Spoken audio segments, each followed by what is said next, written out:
12 maggio, buongiorno Sicilia da Michele Cucuzza. Buongiorno da Luca Ciliberti. Oggi vedremo con il vice sindaco di Catania, La Greca, come i cittadini possono dire la loro sul piano urbanistico della città. E poi periodo di mare, di tintarelle, sole sì, ma con le regole giuste anche per evitare guai seri come il melanoma. E infine un libro che racconta una famiglia d'arte, ma non solo, lo dice il nome stesso, quella degli Almirante. Ma prima di tutto le notizie, c'è una vicenda che arriva adesso, due giovani scippatori seriali, poco più che ventenni, arrestati dalla polizia a Catania per numerosi furti commessi con strappo e lesioni personali aggravate procurate alle vittime, utilizzando uno scooter dopo aver individuato le vittime con borse e oggetti in mano, approfittando di un momento di distrazione di queste persone, le scippavano, talvolta trascinandole per terra, causando per alcuni di loro gravi lesioni, e uno di loro è finito ai domiciliari, il maggiore è in carcere. Adesso ancora una tragedia del mare a Lampedusa, sono morti di stenti due bambini avevano soltanto 2 anni, poi ancora un uomo e seppure un disperso. Vediamo. Una notte di sbarchi e dolore a Lampedusa. Sono arrivati in 57 a bordo della nave ONG Nadir, ma con loro anche 3 cadaveri, un uomo e 2 bambini di appena 2 anni. Sarebbero morti di stenti dopo giorni di deriva in mare. Il gommone era partito da Zawiya, in Libia, mercoledì notte, a bordo superstiti originari di Gambia, Ghana, Nigeria, Sierra Leone, Niger, Togo. Poco dopo l'arrivo, 6 migranti, tra cui 2 bambini, sono stati evacuati d'urgenza dalla Guardia Costiera per gravi ustioni e disidratazione. Ora sono in cura al poliambulatorio dell'isola. Le salme, invece, sono state trasferite al cimitero di Calapisana. A raccontare la tragedia sono stati i superstiti. Uno di loro, ustionato, si sarebbe tuffato in mare in cerca di sollievo, ma non è più riuscito a risalire a bordo, è scomparso tra le onde. Si cerca ancora il suo corpo. Il Mediterraneo si trasforma di nuovo in teatro di tragedie, dove la morte troppo spesso arriva prima della salvezza. Nella stessa notte altri 3 barconi con 236 migranti a bordo sono stati soccorsi da Guardia Costiera e Frontex, tra loro molte donne e minori provenienti da Afghanistan, Eritrea, Sudan, Egitto. Tutti sono stati trasferiti nell'hotspot di Contrada Imbriacola, dove ora ci sono 470 persone. Non un incidente, ma suicidio a Favara. Ha appiccato volontariamente il fuoco la donna morta carbonizzata in un distributore di benzina nell'Agrigentino. Assume un contorno ancora più tragico la morte di Valeria Di Gloria, la donna di 41 anni di Favara, madre di 4 figli e da poco nonna, deceduta carbonizzata in una stazione di servizio tra Favara e Agrigento, in contrada San Benedetto. Se in un primo momento si era ipotizzato un incidente, gli elementi emersi dalle indagini cambiano radicalmente il quadro. I carabinieri hanno acquisito le immagini delle telecamere di sorveglianza del distributore Lukoil e da quei filmati, secondo fonti investigative, si evincerebbe chiaramente che si è trattato di un gesto volontario. La donna si ferma accanto alla colonnina, scende dall'auto, prende la pistola del carburante e cosparge l'abitacolo con la benzina, nonostante la sua Fiat Punto fosse alimentata a diesel. Poi l'incendio e la violenta deflagrazione che non le ha lasciato scampo. A riconoscere l'auto e la sagoma tra le fiamme è stato il padre, dopo aver visionato proprio quel tragico video. Il primo ad accorgersi dell'accaduto è stato un vigile del fuoco libero da servizio che ha tentato inutilmente di prestare soccorso. La comunità è sotto shock. Il sindaco di Favara, Antonio Palumbo, ha raggiunto il luogo della tragedia per portare conforto ai familiari. Valeria Di Gloria era molto conosciuta. Le sue fragilità, aggravate da una condizione di depressione, potrebbero averla spinta a un gesto estremo proprio nel giorno della festa della mamma.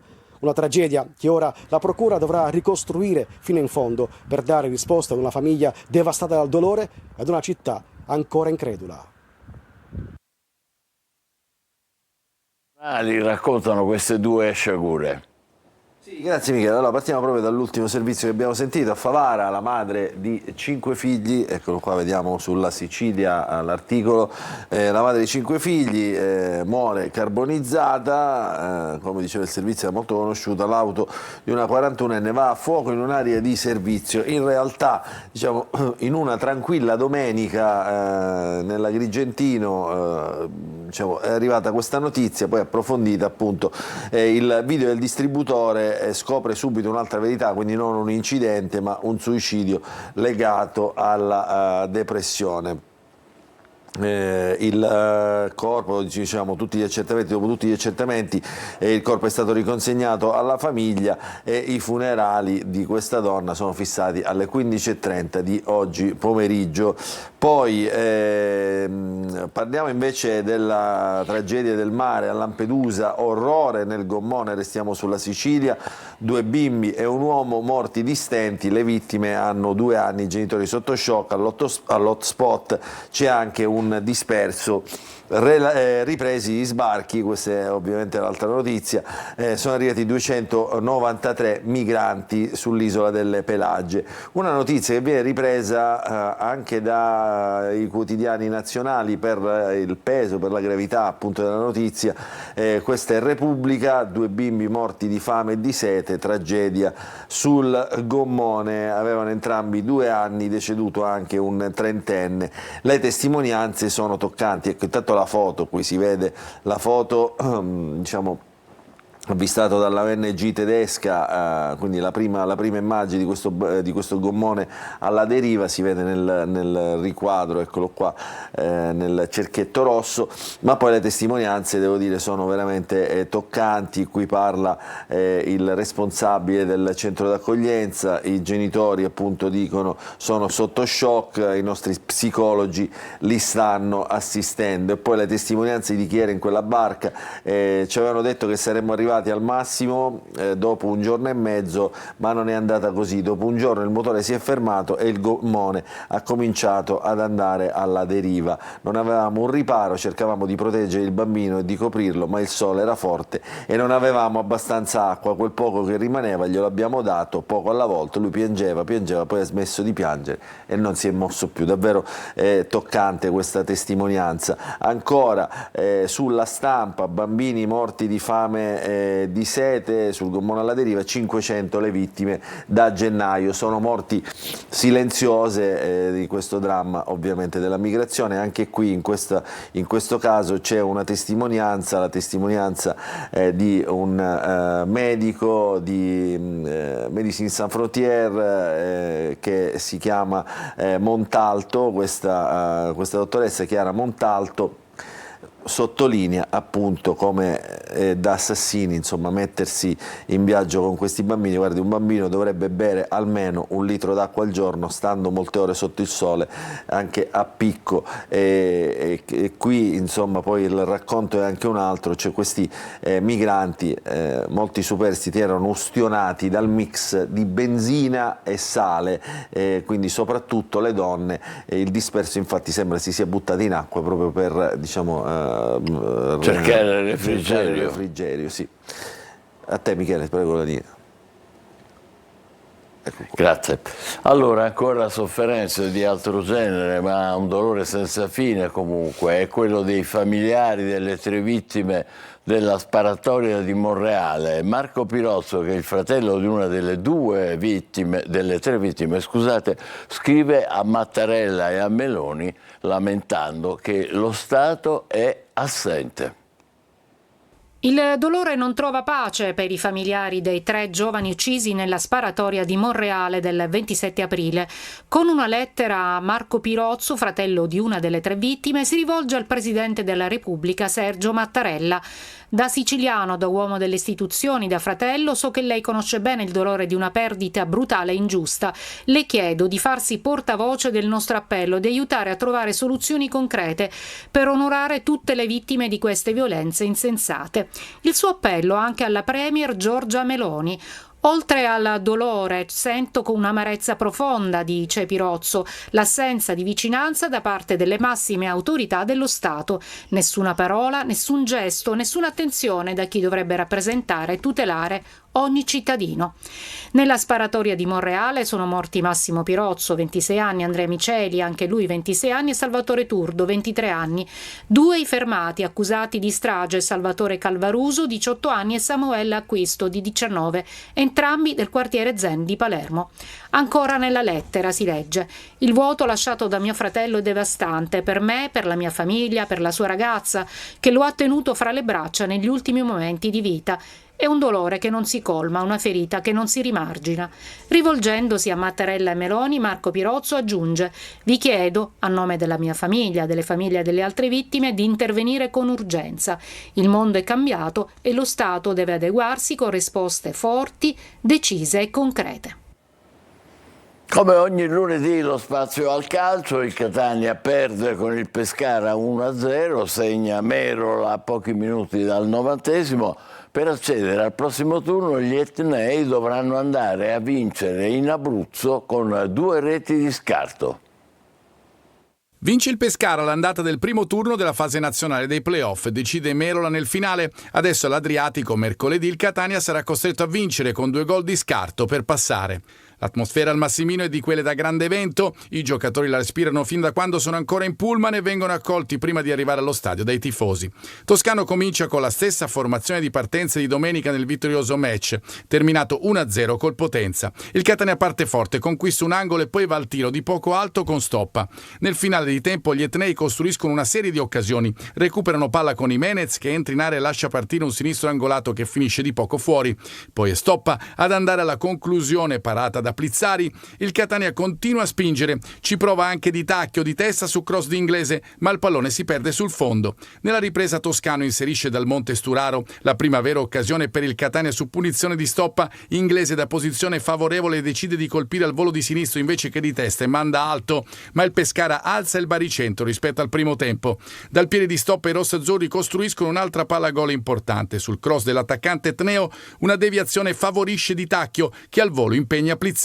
Toscano si gioca tutto, entrano anche De Paoli per Stoppa e soprattutto Montalto per Celli. Poco dopo l'ingresso di quest'ultimo il Pescara va in vantaggio. Merola, servito sul filo del fuorigioco, sorprende Anastasio, si presenta davanti a Dini e lo scavalca con un pallonetto beffardo. Allo stadio Adriatico, senza Ierardi e Sturaro squalificati, servirà l'impresa. Adesso diamo un'occhiata ai giornali siciliani, ancora con Luca Ciliberti. Allora c'è tristezza nell'aria, no? Per la sconfitta del Catania, eccolo qua il titolo delle pagine sportive del lunedì della Sicilia. Catania, ora tutto si complica. A Pescara, come dicevi, bisognerà vincere almeno 2-0, quindi insomma una partita difficile contro una squadra diciamo abbastanza attrezzata. Merola nel finale gela il Massimino, un primo tempo di occasioni costruite e non sfruttate, in coda al match una magia della punta ospite, decide appunto la partita mercoledì, il ritorno allo stadio Adriatico, e ci sono 3 pagine dedicate ovviamente a questo evento. Questa è la prima, nelle altre 2 i commenti della partita, allora le scorriamo così direttamente, e qui diciamo c'è la reazione ovviamente del tecnico del Catania Toscano, Mimmo Toscano, non perde la speranza, fuori casa dice abbiamo sempre realizzato nell'ultimo periodo almeno grandi prestazioni, quindi ancora ci credo, ovviamente c'è una partita da giocare, la palla è tonda come si dice in questi casi, quindi potrebbe succedere di tutto. Deluso dal risultato, abbiamo creato tanto, dovevamo concretizzare, ma al ritorno l'impresa è possibile, 2 gol si possono fare subito o anche alla fine. Le assenze di Ierardi e Sturaro in gare come questa conta lo spirito degli uomini, e poi qua c'è la coreografia insomma del Massimino, cori e coreografie d'altri tempi, tutti ovviamente a guardare gli spalti dello stadio Angelo Massimino. In 18.000 hanno ricreato il clima della Serie A. Tutti dicono poi ovviamente in queste occasioni che questo pubblico non merita questa categoria, però insomma questo è il Catania e lo raccontiamo, vedremo cosa succederà mercoledì prossimo. Michele, ovviamente il tifo noi lo facciamo per il Catania ovviamente, no? Prego Michele. No, dico, puoi continuare con i giornali siciliani. Riprendiamo Riprendiamo dalle prime pagine, restiamo sulla Sicilia. La Sicilia fa questo parallelismo, no, tra due eventi. La città felice, che è quella della Corri Catania. Ieri oltre 23.000 persone hanno popolato il centro della città con le tradizionali magliettine bianche per questa corsa camminata che ormai è arrivata alla 17ª edizione. La città triste invece, ovviamente, quella che è andata allo stadio e che ha assistito alla sconfitta del Catania. Quindi queste due facce diciamo della città, felice e triste di Catania. Poi tante notizie, ovviamente, con tanti richiami in pagina, quelle locali, quelle diciamo che riguardano la Sicilia, sono l'orrore sul gommone di cui abbiamo già parlato, 2 bimbi e un uomo morti di fame e di sete, la madre dei 5 figli che è carbonizzata in auto. E poi un incidente stradale, uno scontro contro una BMW, un 15enne che ha perso la vita a Barrafranca nell'Ennese. E ancora poi tutta la cronaca nazionale ed internazionale nel taglio alto della pagina. Ieri prima uscita diciamo da Papa di Leone, di Prevost, Papa Leone XIV, monito ai potenti, sprone ai giovani. Nella prima domenica a San Pietro l'appello del Papa, mai più guerre. E poi Zalewski che sfida Putin, dice adesso venga in Turchia, dice parliamo della pace, Putin ci ripensa, sia ai colloqui diretti, quindi mentre Trump in Arabia apre ad Hamas per l'intesa su Gaza. Quindi diciamo sulla carta sembra insomma la prospettiva che sia una prospettiva di pace, vedremo cosa succederà. In alto sopra la testata tante notizie che riguardano la provincia e Catania, insomma con una serie appunto di notizie, di approfondimenti che troverete in pagina. Andiamo a vedere, entriamo dentro il giornale, vi faccio vedere l'approfondimento che non abbiamo visto del Bayesian, che insomma rimane sempre un mistero questo naufragio, che cosa è successo. Il recupero è stato fermato per la morte di un sub, Bayesian un vetro rotto dietro l'affondamento, l'ipotesi acqua a bordo prima della tempesta, la scoperta in sala macchine e poi c'è il nodo dei controlli. Questo rimane, dicevo, sempre un mistero, si aspetterà di capire cosa abbia affondato appunto questo yacht di ultimo modello.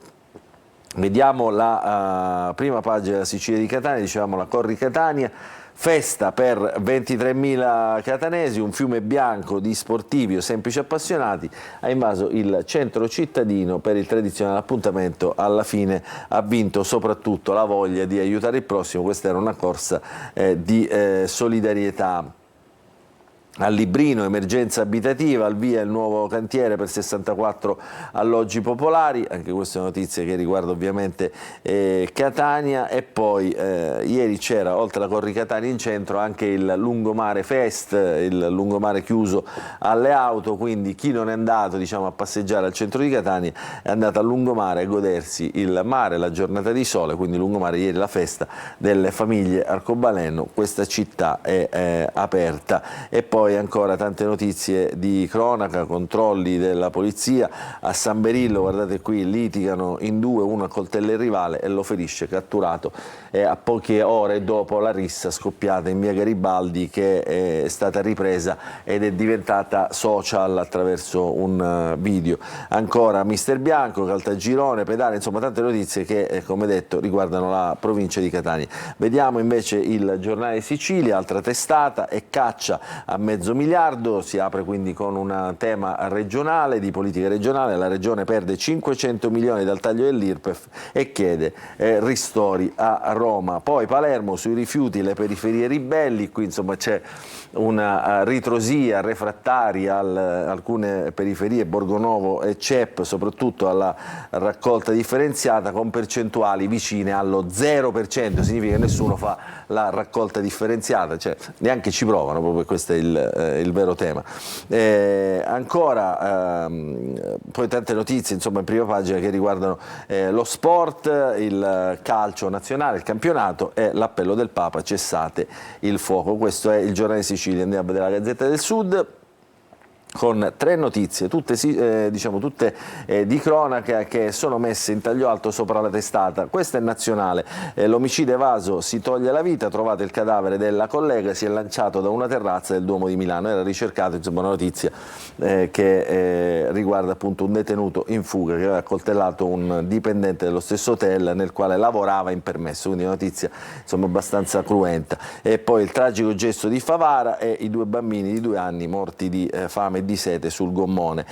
La scelta della Gazzetta del Sud è di mettere poi in apertura ovviamente le notizie che riguardano la cronaca nazionale e internazionale, con il Papa che fa appello alla pace e Zalesky che apre a Putin. Dentro vediamo invece qualche notizia che riguarda la Sicilia, che riguarda Messina, quindi quella della Sicilia è le novità del DL Infrastrutture che riguardano il ponte e il Carovoli. Il governo si appresta a varare il nuovo decreto che trasforma la società Stretto di Messina in stazione appaltante e definisce in 13,5 miliardi la cifra per la realizzazione del collegamento stabile, quindi un passo verso il ponte. Mentre per quanto riguarda Messina invece le Torri Morandi, svolta per il faro, il parcheggio e il sogno del Maxi, il museo delle arti contemporanee. Quindi su questa notizia, Michele, ti restituisco la linea. Grazie, noi andiamo subito a vedere la situazione del traffico, lo facciamo in diretta con Ragusa.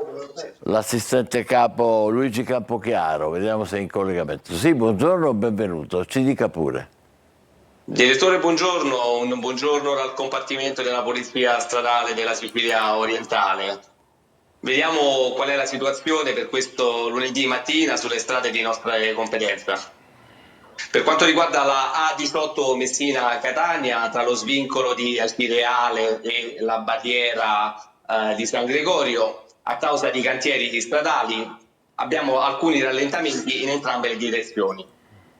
Sulla A18 con l'innesto della tangenziale di Catania abbiamo praticamente i soliti ingorghi dati purtroppo dal traffico intenso, quindi chiediamo a tutti gli automobilisti e gli utenti della strada di moderare la velocità.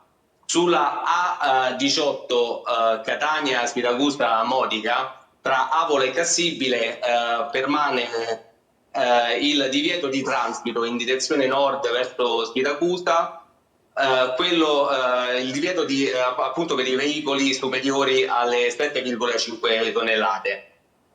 Per quanto riguarda invece le strade statali, in particolare la strada Est 121 Catania-Paternò, segnaliamo un rallentamento tra Piano Tavola e Mister Bianco, scusate, in direzione di Catania. Al momento non ci sono altre novità e pertanto chiediamo come sempre a tutti il rispetto delle regole del codice della strada, perché chi rispetta il codice della strada rispetta la vita. Vi auguro una buona giornata e buona strada a tutti. Grazie, buon lavoro e buona giornata anche a lei, assistente capo Campochiaro. Adesso rimaniamo a Catania, noi catanesi, andiamo a dare un'occhiata a via Vincenzo Giuffrida in diretta. Ecco. Il traffico è abbastanza intenso sulla parte della corsia di destra, come vedete, anche perché ci sono poi i semafori pedonali ed è naturale che sia così, oltre che giusto. Dall'altra parte invece è tutto abbastanza libero. Bene, ci fermiamo provvisoriamente, poi torneremo con Luca Ciliberti con la rassegna stampa nazionale e poi, dopo aver visto il meteo, ospiteremo il vice sindaco di Catania La Greca che ci parlerà del nuovo piano urbanistico generale della città. State con noi, buongiorno Sicilia.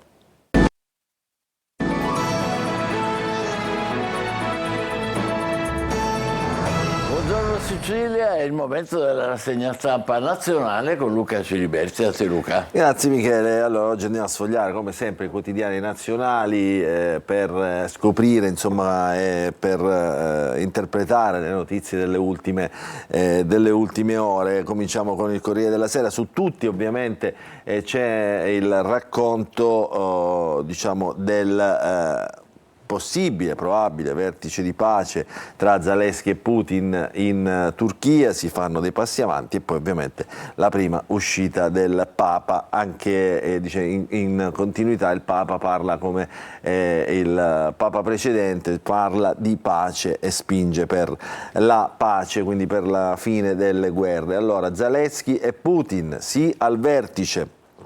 Il leader ucraino: giovedì sarò a Istanbul, mi aspetto lo stop ai raid. Il Papa dice mai più guerra, questo diciamo il punto della situazione. Zelensky apre a Mosca, sia al summit di Istanbul con Putin, pressing di Trump, l'appello di Leone XIV ai potenti della terra durante il Regina Coeli, e poi dice l'invocazione per la pace in Ucraina e a Gaza, e l'invito ai giovani di non avere paura, non abbiate paura, insomma, riprendendo anche frasi di altri papi.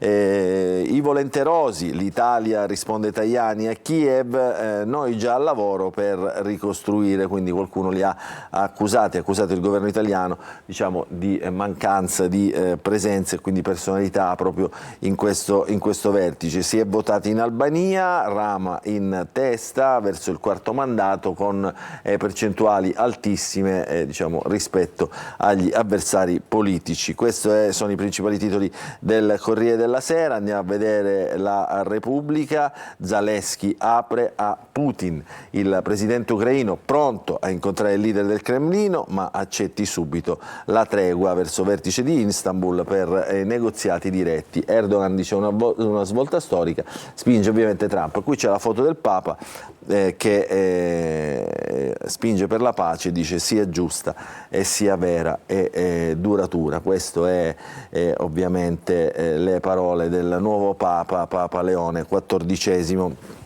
Andiamo a vedere invece la Stampa, anche qui stessa scelta, no? Tutti i quotidiani oggi proprio sono su questo titolo, perché la spinta di Zelensky verso questa pace, c'è una sfida a Putin, dice hai detto che vuoi venire, vuoi parlare, allora vieni in Turchia con Erdogan che fa diciamo da arbitro di questa partita e vediamo se riusciamo a trovare un incontro in questo senso. Ucraina, serve un'intesa giusta, Gaza, stop ai combattimenti, ma gli ostaggi vanno liberati. C'è un approfondimento sulla Stampa che parla e ricorda il conflitto dimenticato, che è il conflitto del Sudan in Africa, le milizie costringono i civili alla fuga dal 2023, quindi viene riportato con un reportage all'interno del quotidiano La Stampa. Questo è nei titoli principali. Anche qui altro quotidiano generalista, Il Resto del Carlino, il Gruppo Quotidiano Nazionale, Il Giorno e La Nazione. Zelensky apre a Putin, vediamoci in Turchia. E poi qui c'è la foto diciamo del killer, quello di cui abbiamo parlato poc'anzi, il killer detenuto e che si è tolto la vita. Il killer si getta dal Duomo. Questo è Il Resto del Carlino. Velocemente andiamo a vedere qualche quotidiano politico, partiamo con i quotidiani di centrodestra. Il Giornale, Ucraina, l'ora della verità. Anche il giornale sceglie di aprire con questo titolo. Zelensky raccoglie l'invito di Trump, pronto a incontrare Putin in Turchia, accetti la tregua, lo zar è spalle al muro, il nuovo Papa da San Pietro, la pace sia giusta. Donald incassa anche l'accordo con la Cina sui dazi. Quindi apertura politica, diciamo, di politica internazionale, in questo caso il giornale. È tornato il Papa invece libero, molto più diretto, diciamo, con un Papa che viene letto, cioè le parole del Papa vengono lette anche diciamo, con una lente politica. Qualcosa è cambiato. Nella sua prima domenica da pontefice, Prevost smonta i tentativi di ridurlo ad anti-Trump. Parla di Gesù, anche se a certi non piace. La firma qui è di Antonio Socci, che diciamo un commentatore diciamo cattolico, diciamo abbastanza, come dire, dentro le dinamiche della Chiesa. E poi la polemica sugli alpini, no? Che avevano cantato, diciamo, Faccetta Nera ieri, insomma, gli alpini siano un esempio, dice Mattarella, e allora viene letto dal quotidiano Libero come uno schiaffone di Mattarella al PD, al Movimento 5 Stelle. Guardate, anche La Verità, cioè questo è abbastanza emblematico, no? come titolo, cioè tutti i quotidiani diciamo, titolano diciamo, su questo incontro, possibile incontro tra Zelensky e Putin, tra Russia e Ucraina. Forse è la volta buona, dopo settimane di tira e molla, questo può essere quella decisiva. La telefonata tra lo zar ed Erdogan crea le premesse per sedersi al tavolo. E poi ancora, vedete, il ruggito di Leone XIV, presto una pace che sia duratura. Prove di pace, dice Il Tempo. Prove di pace come però? All'americana, perché ci sono Donald Trump e il Papa Prevost, due americani, e in mezzo Putin e Zelensky. Insomma, questo è come dire, il racconto condito dal Tempo, insomma una lettura diciamo un po' più come dire, maliziosa in questo senso. Il Fatto Quotidiano, Leone come Francesco, ricordiamo Il Fatto Quotidiano che riprende o comunque spinge le parole dei 5 Stelle che da sempre diciamo, si battono per la pace e per il no al riarmo. Leone è come Francesco, mai più guerre dall'Ucraina a Gaza. Nel Regina Coeli il Papa cita il predecessore parola per parola. In conclusione vi faccio vedere due quotidiani politici, insomma, due quotidiani economici, scusa, per vedere insomma come inizia la settimana. Il Sole 24 Ore, giustizia civile, tribunale cambia il trend, gli obiettivi europei sono più lontani, l'aumento dei ricorsi allunga i tempi delle cause, difficile raggiungere il traguardo previsto dal PNRR e tagliare la durata dei processi al 40%. Insomma, questa è come dire una notizia che diciamo, era facile da immaginare. E poi ancora certificare la governance, questa è Italia Oggi, il quotidiano insomma, dei commercialisti, dei professionisti. Il report volontario di sostenibilità e il rating di legittimità si stanno affermando sempre più come strumenti di vantaggio competitivo per le piccole e medie imprese. A te Michele. Grazie Luca, e adesso diamo un'occhiata al meteo. Ben ritrovati ai nostri telespettatori da Vanessa Binotti di Trebi Meteo. Dopo un avvio di giornata di lunedì nel complesso soleggiato è atteso un progressivo peggioramento del tempo, dapprima sui monti ma poi anche in generale al nord. Diamo uno sguardo nel dettaglio alla situazione attesa in Sicilia, contesto a tratti instabile soprattutto sui settori centro-orientali, non si escludono anche dei temporali. Ventilazione a tratti moderata con mari calmi o poco mossi, clima mite con massime tra i 20 e i 25 gradi. Per quanto riguarda la giornata di martedì, il tempo tenderà in generale a migliorare, non mancheranno degli spazi soleggiati, ventilazione debole a tratti moderata con mari calmi o poco mossi, temperature massime che torneranno ad aumentare con clima che resterà mite, valori localmente anche fino ai 26-27 gradi. Con questo è tutto, ma per dettagli c'è l'app di Trebi Meteo.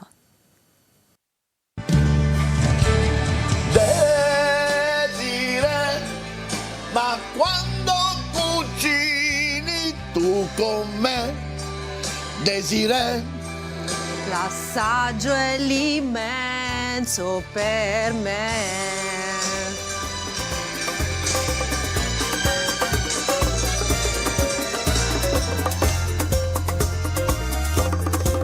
Tutti i giorni su Antenna Sicilia. Diamo il benvenuto al vice sindaco di Catania Paolo La Greca, grazie per essere con noi.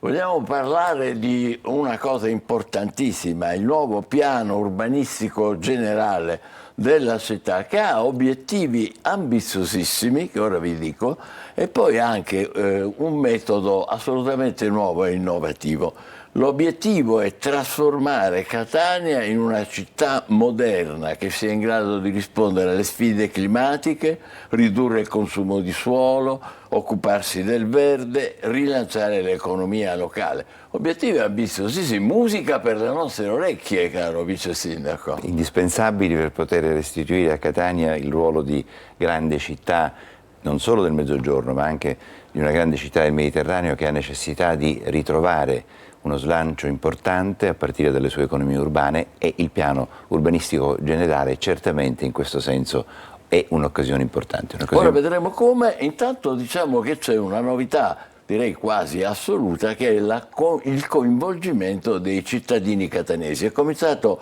giovedì scorso, proseguirà giovedì prossimo il 15 e ancora il 22, un'occasione per mettere a sistema le diverse esigenze e visioni sul futuro urbanistico della città. Quali sono le finalità di questo coinvolgimento importante, direi, molto?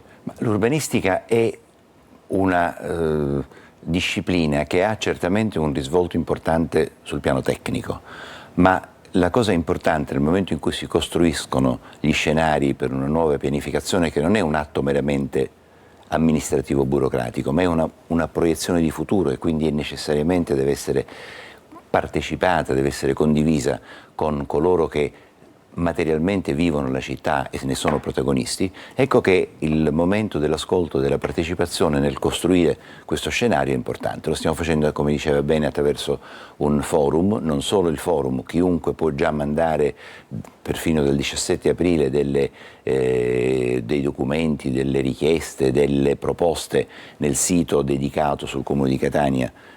C'è uno sportello web dove è possibile farlo, ma il forum che si svolge su 3 livelli, un livello che abbiamo definito macro, e quindi questo momento partecipativo, appunto il 15 avremo l'altro incontro su vuoti urbani, le aree di rigenerazione. Oggi il piano... Ecco, il primo l'avete fatto, scusi se la interrompo, proprio sui vuoti urbani. Il primo è stato orientato alla dimensione territoriale, alle periferie, alla questione abitativa. Adesso il 15 invece facciamo i vuoti urbani, ci occupiamo più direttamente della rigenerazione, ci occupiamo delle aree dismesse, che sono temi fondamentali. Adesso, se abbiamo tempo, ne parliamo. Il 22 invece i rischi urbani e territoriali, le questioni dell'assetto idrogeologico, le questioni della sostenibilità e così via. Però dicevo, questi sono 3 incontri macro. Poi abbiamo un secondo livello che possiamo definire meso, cioè dove avremo incontri promossi anche da associazioni. Per esempio il 16 di maggio l'Ordine degli Ingegneri con il Centro Provinciale di Studi Urbanistici ne ha promosso un altro, e poi avremo degli incontri micro direttamente verso le municipalità. Questi li faremo ai primi di giugno.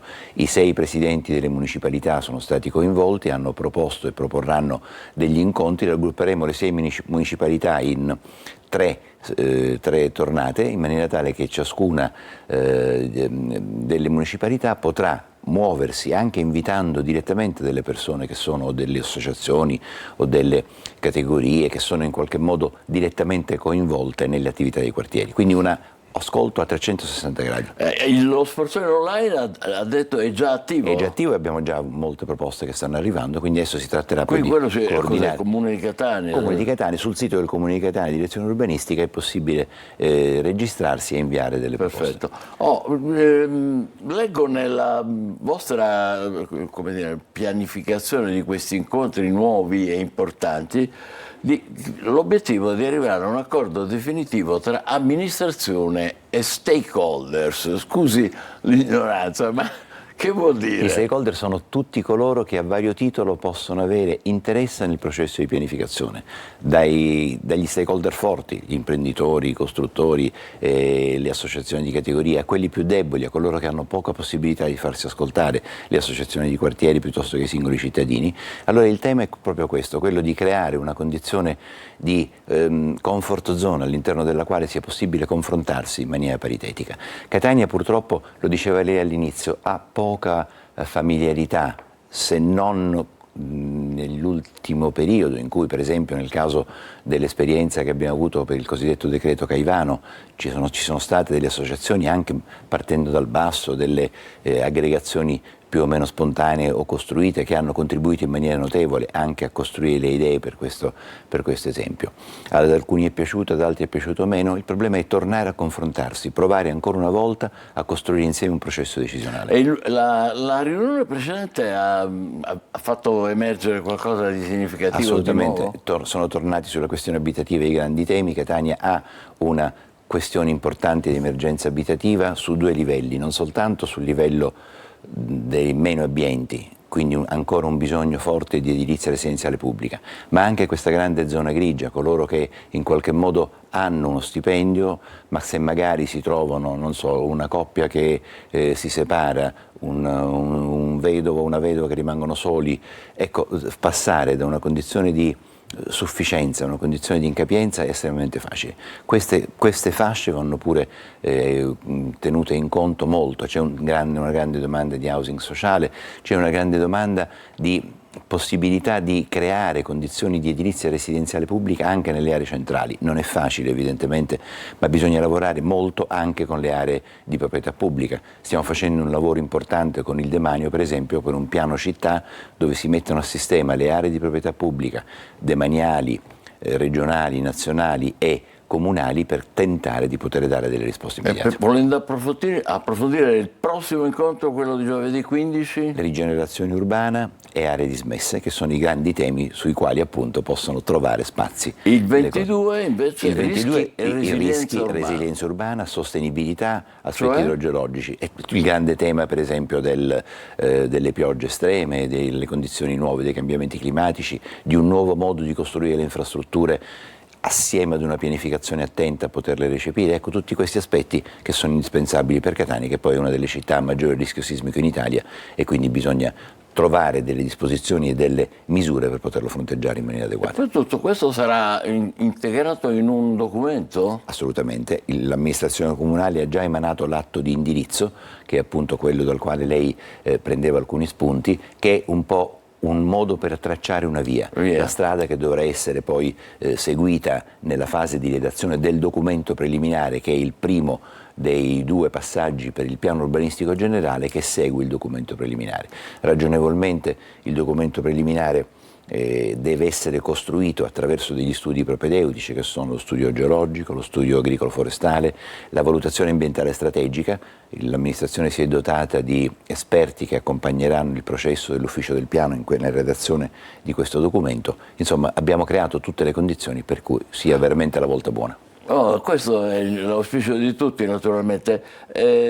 Catania, dite, si prepara a ridefinire il proprio profilo urbano puntando su accoglienza, innovazione e qualità della vita. Su accoglienza non abbiamo dubbi perché lo vediamo tutti i giorni, ma innovazione e qualità della vita, siete certi di l'innovazione riuscirci? è una linea costante del programma del sindaco Trantino, sta molto lavorando. Adesso abbiamo questo Hackathon che si svolgerà proprio il 28 e 29 di maggio, quindi la possibilità di muoversi anche attraverso le start-up. Catania ha nel suo cuore, nel suo genoma, una grandissima attenzione per l'information communication technology, sia con le grandi aziende che con le micro, e quindi questo tema, costruire la città anche attraverso le opportunità che provengono dal mondo dell'informazione, dell'information communication technology, è certamente un dato importante. Qualità della vita è una nota un po' dolente forse. Qualità della vita dipende da tutti noi.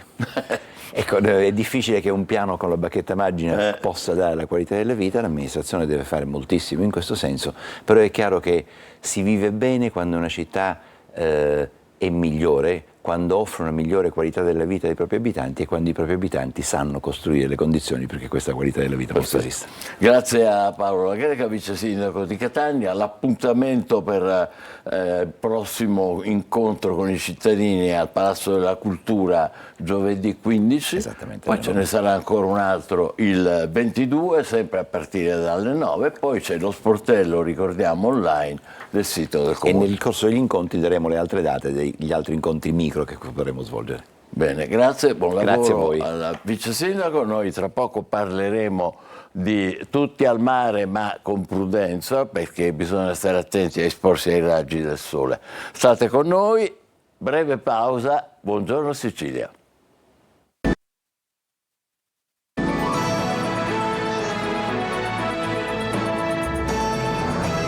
Tintarelle sicure, ne parliamo con il dottor Salvo Curatolo, che è direttore della dermatologia dell'azienda sanitaria del Garibaldi di Catania. Buongiorno e benvenuto.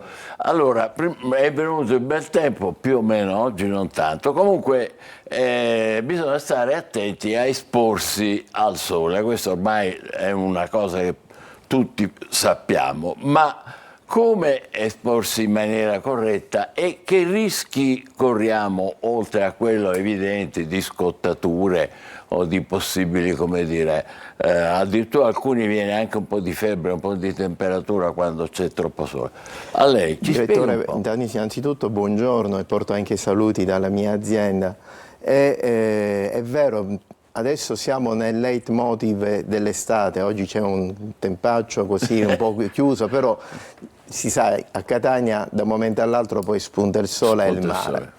Ma il problema si ripete ogni anno, perché purtroppo noi siamo abituati ad andare a mare nel mordi e fuggi, il sabato e la domenica, nelle ore sbagliate, e tutto questo determina un rischio di esposizione al sole con le scottature, come ben dice lei, anche la possibilità di avere dei rialzi termici legati all'eritema solare, ecco. E quindi esporsi anche al rischio di future problematiche legate al sole, quali per esempio i tumori non melanocitici come i basagliomi e gli spinagliomi, ma anche il famigerato melanoma.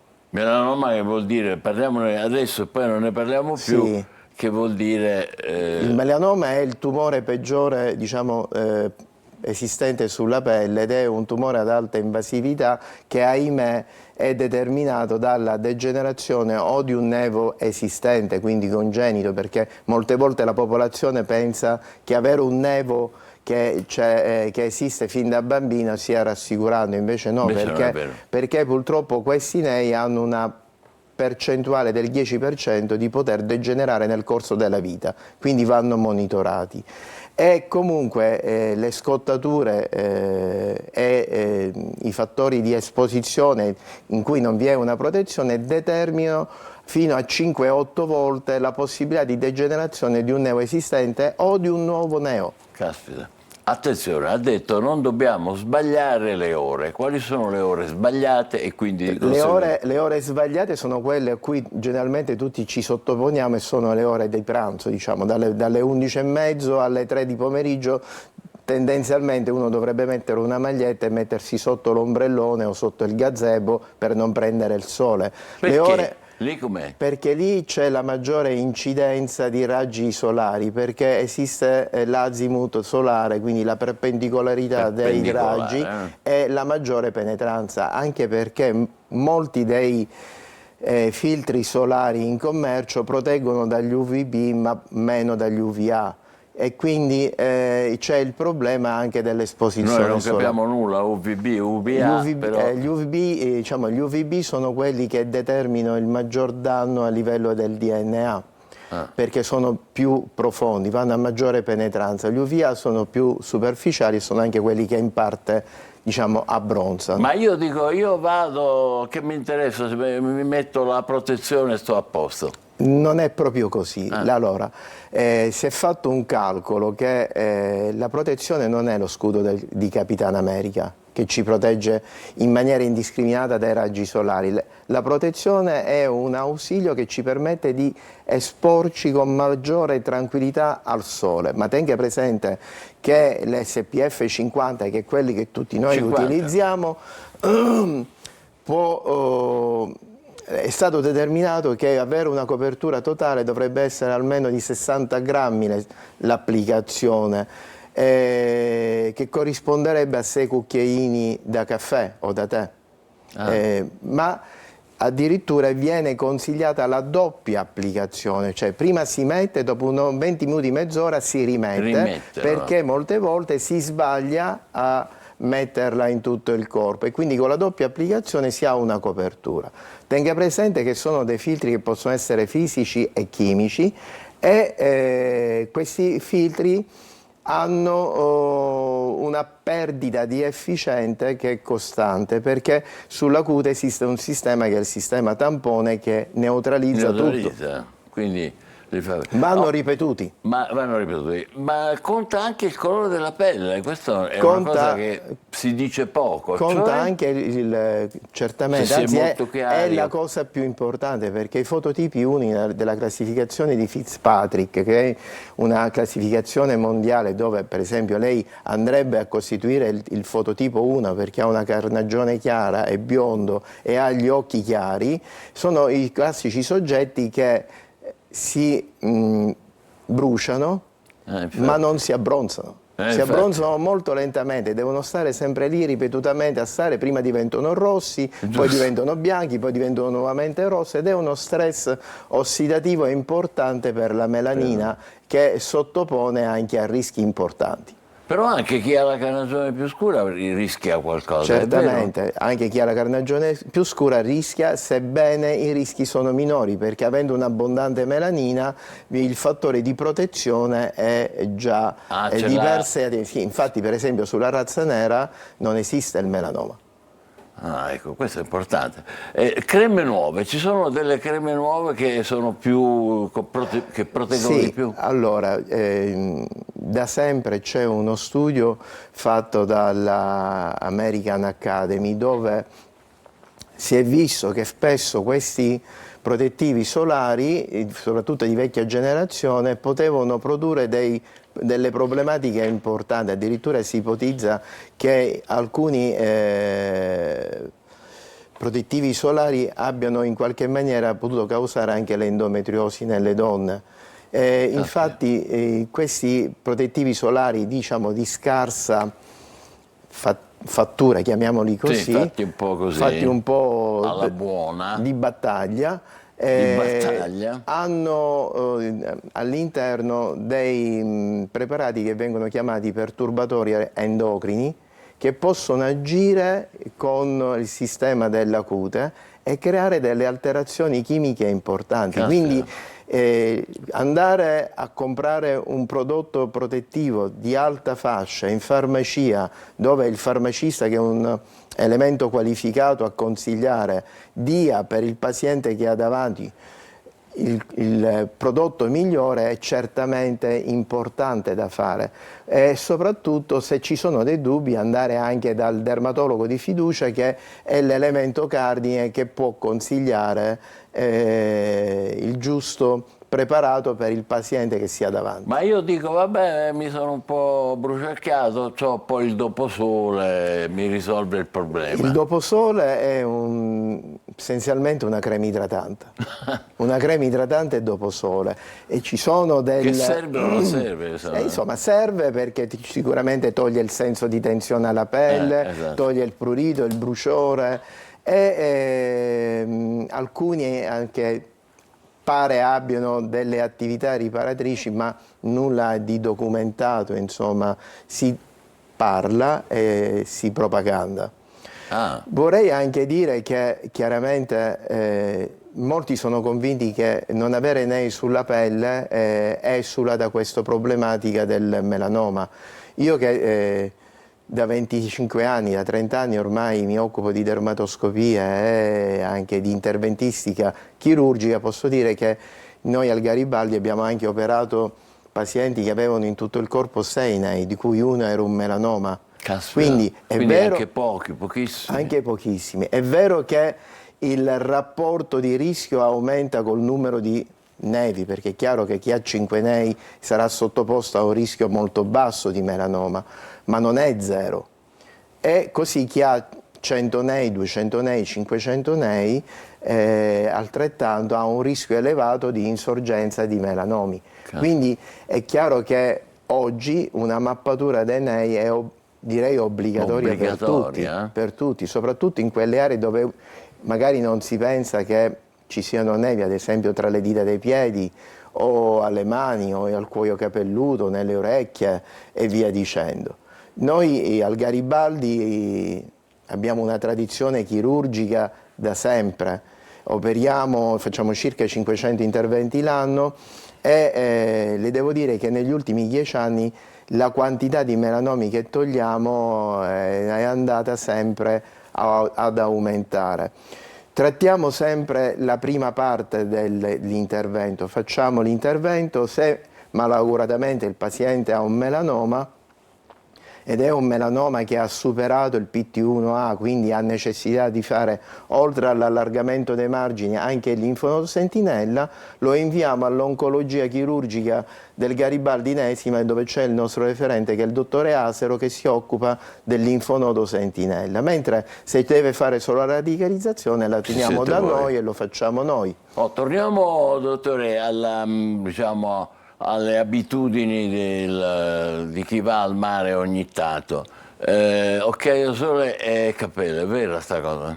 Occhiali da sole e cappello sono fondamentali, proprio per il fatto che le dicevo che non tutti abbiamo i capelli e i calvi ancora di più. I calvi ancora di più, perché l'esposizione al sole, al cuoio capelluto è diretta, e anche gli occhiali sono importanti, necessitano degli occhiali che siano certificati contro gli UV, perché il melanoma dell'occhio esiste, è una realtà, anche e gli oculisti sì, perché nell'occhio non c'è melanina, quindi è come quando uno ha la vitiligine addosso, non ha protezione, quindi se sta molte ore al mare a prendere il sole necessariamente necessita di occhiali con filtro UV. Quindi anche se uno poi esce che c'ha quella parte bianca, ha fatto bene. Fa il panda, ma si preserva. Abbiamo fatto una battuta, ma stiamo parlando di cose estremamente serie. C'è un'età, dottore, in cui i rischi sono maggiori? Noi che siamo padri di famiglia, che abbiamo nipoti, eccetera. La ringrazio per la domanda, ma l'età è per tutti. Per tutti, Per tutti. Una volta si diceva che fino all'età dei 12 anni non esisteva il melanoma nei bambini. Oggi, ahimè, le devo dire che non è più così. Il melanoma esiste anche nei bambini, anche se è veramente rarissimo. Si contano sulle punte delle dita. E con i bambini come ci si deve comportare? Poi, dottore, la lasciamo libera. Sì, sui bambini bisogna osservare le regole dei grandi, non esporli nelle ore di punta i bambini, mettere continuamente la protezione solare anche in vista del fatto che questi bambini magari giocano sul bagnasciuga e quindi entrano e escono dall'acqua continuamente. Ci sono dei protettivi solari che sono resistenti all'acqua, altri no, vanno via. Comunque quindi vanno ripetuti continuamente, e soprattutto mettere sempre delle protezioni alte, perché le protezioni alte non sono lo scudo, come dicevo poco fa, di Capitano America, ma hanno una più lunga durata, a volte arrivano anche sino alle 2 ore. Quindi bisogna ripeterle magari 2 o 3 volte al giorno, non fidarsi del fatto che alcune aziende dicono magari che possono bastare per 6 o 8 ore, ma ripeterlo continuamente. Soprattutto alle nostre latitudini, dove c'è un caldo torrido, si raggiungono in spiaggia anche 40-42 gradi. Ci sono orari in cui è impossibile stare. Grazie davvero al dottor Salvo Curatolo, direttore di dermatologia all'azienda sanitaria Garibaldi. Abbiamo avuto una serie di informazioni, di suggerimenti estremamente importanti a cui dobbiamo attenerci tutti per salvare la nostra pelle e quella dei nostri figli. Facciamo una breve pausa e tra poco parleremo di una famiglia speciale siciliana, quella degli Almirante. Già il nome vi dirà naturalmente qualcosa. State con noi, buongiorno Sicilia. Arrivederci. Di nuovo, dottore, grazie ancora.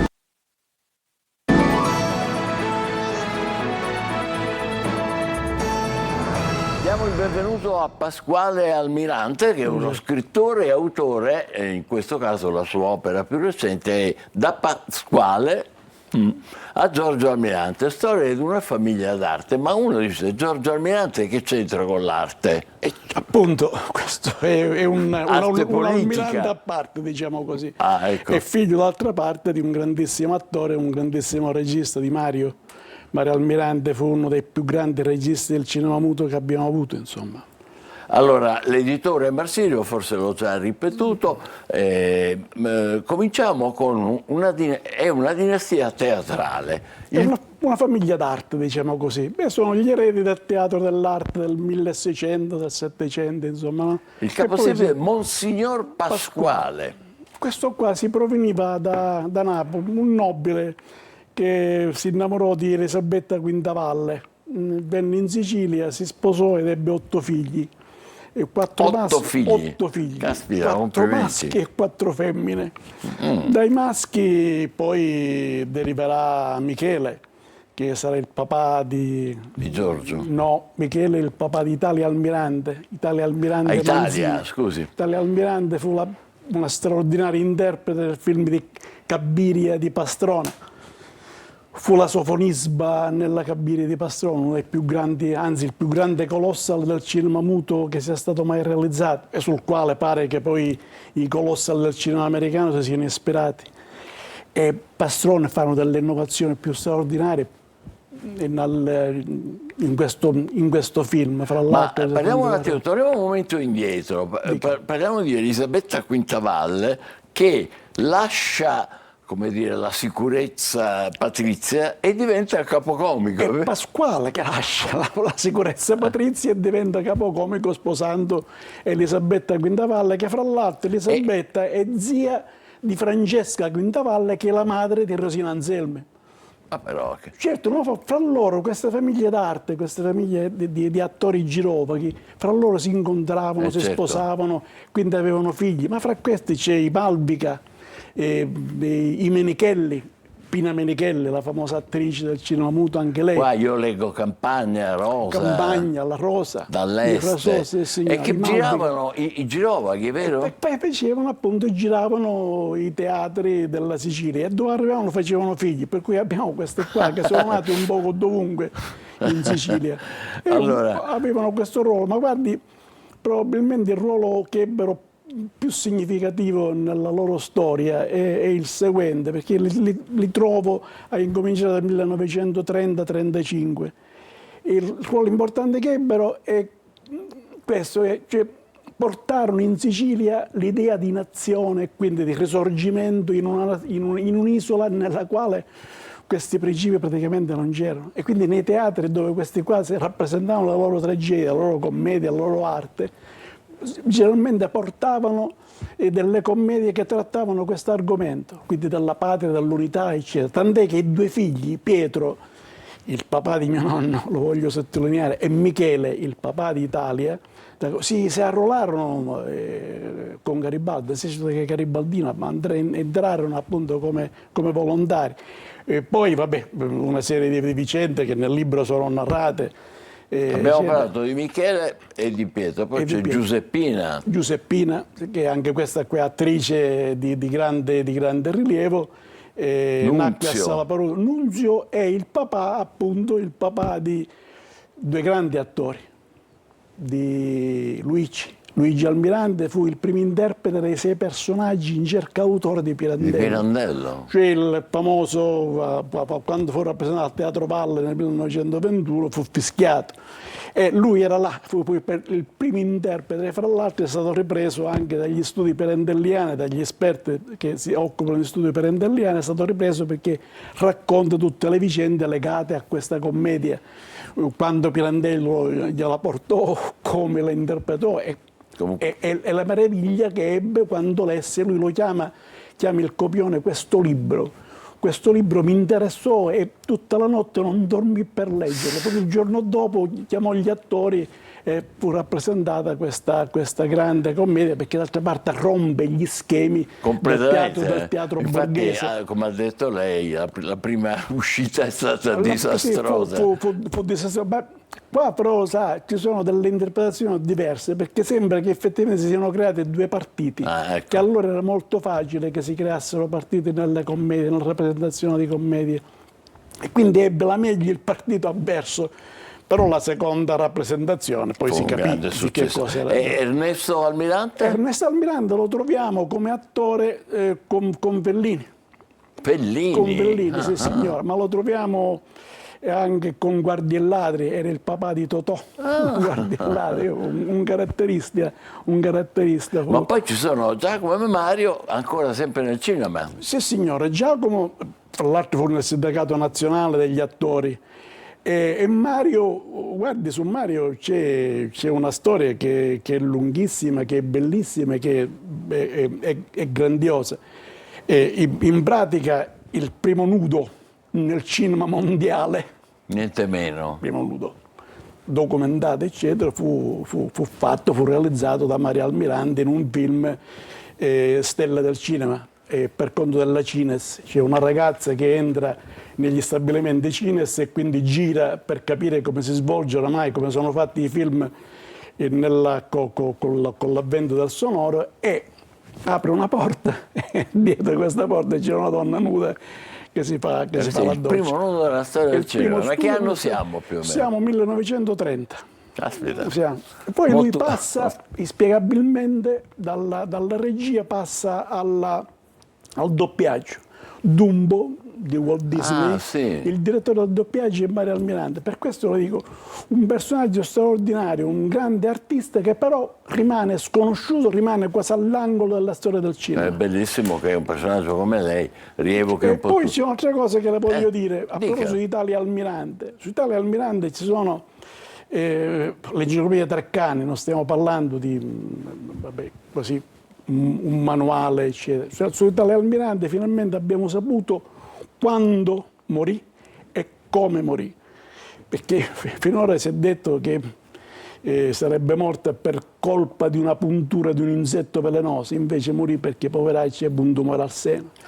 E la data della morte si dice a settembre, ottobre eccetera, invece è morta il 15 agosto del 1941 all'ospedale, poveraccia, da sola, perché col marito, col Manzini, ebbero probabilmente dei problemi che poi insomma non sappiamo. Quindi anche, come dire, una ricerca storica importante in questo libro. Che ho fatto anche perché c'è un altro fatto abbastanza importante, cioè su questi progenie di attori, di grandi attori che ha fatto il cinema e il teatro italiano, fuori di dubbio, e Giorgio Almirante questo qua lo diceva apertamente, no, ci sono tante imperfezioni, ci sono tante cose che non vanno, sbagli di date, di nascita, di parentela eccetera, e finalmente io l'ho ricostruito la ricerca andando, che fa... i vari archivi, ma adesso è inevitabile, dobbiamo parlare di Giorgio Almirante, ci mancherebbe pure che non ne parliamo, e qua ne c'è la... Giorgio Almirante è figlio di Mario Almirante, e probabilmente il papà voleva che continuasse la grande tradizione della famiglia, invece lui scelse la politica. Scelse la politica, sì. Nel libro, in questa seconda edizione, c'è un intervento di Gianfranco Fini che ricorda insomma, il passato, i suoi quando il movimento sociale si trasforma in alleanza nazionale. Sì, signore, e lui Giorgio Almirante lascia il compito di seguire questo partito a Gianfranco Fini. E poi c'è un'intervista a Giuliana De Medici, che è la figlia che lui ebbe con Donna Assunta. E quindi c'è un'intervista e lei racconta di questo genitore, di quest'uomo che è Baccando, che è un uomo assolutamente diverso da come viene rappresentato in televisione. E com'è? Era assolutamente buono, generoso, gentile, affabile, scriveva a tutti, cioè tutti coloro che gli mandavano lettere così, banche di salute, lui rispondeva a tutti. E poi questo carattere così di grande generosità è un fatto che ho riscontrato nella stesura delle varie famiglie, dei vari fratelli, dei vari parenti. Era molto distratto. Mi raccontava a Donna Assunta che una volta in Parlamento sbagliò cappotto, invece di prendersi il suo si prese quello di Forlani e ritornò a casa. Forlani? Di Forlani, e ritornò a casa col cappotto di Forlani. Però sbagliava anche, per esempio, quando la mattina si vestiva, no? Con i calzini. Ma un'altra cosa che mi raccontava questa qua, me la raccontava Giuliana, praticamente una volta sbagliò, invece di prendere il fazzoletto, prese un camicino del nipote. Niente meno. E se lo mise in tasca. E poi durante al Parlamento, mentre faceva il suo intervento, prese invece del fazzoletto, prese questo camicino. Quindi loro a casa, molto distratto. E poi fu amico di Berlinguer.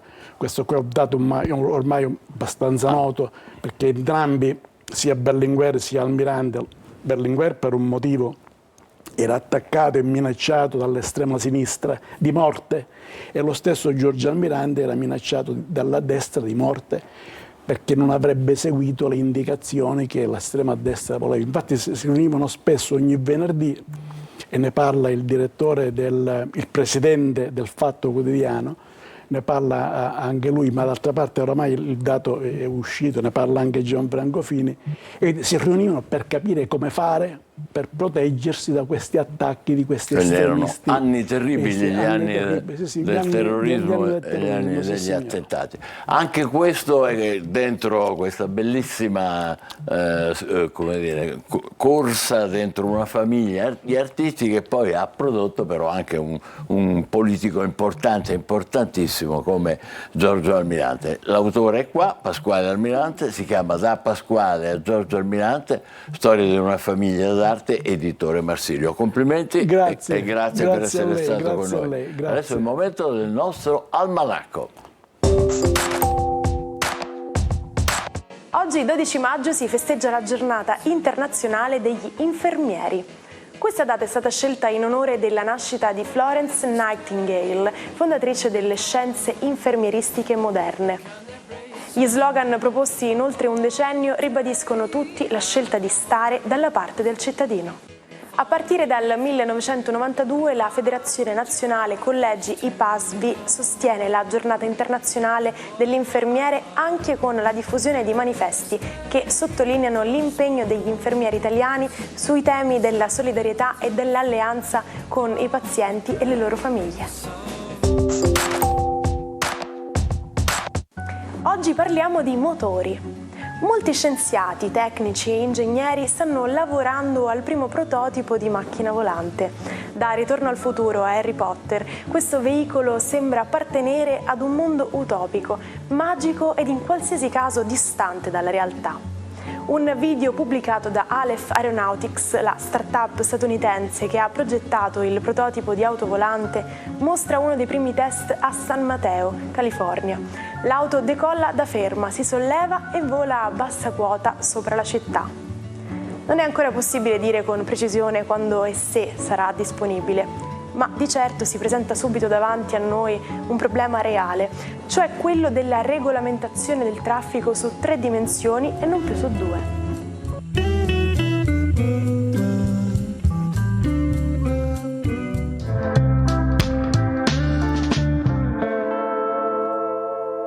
Anche noi voliamo adesso verso l'alto, anzi che alto, verso le stelle con Marco Amato. Eccoti qua Marco, buon lunedì e buon caffè.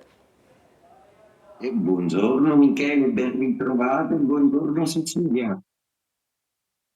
Guarda, allora, ho in mente di chi parlerai, vediamo se ho ragione. Vediamo. Secondo me il Papa. Assolutamente sì. Ci ho preso. Prego. Wow. Allora, dunque, mi è molto colpito e affascinato questa figura di Papa XIV, che ho rilevato nel suo oroscopo. La prima cosa che ho fatto chiaramente era andare a cercare la data di nascita, e quindi è un Vergine ascendente Scorpione.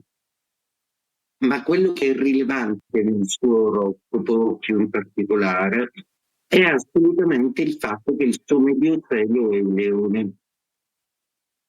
E quindi è Giove proprio la caratteristica principale.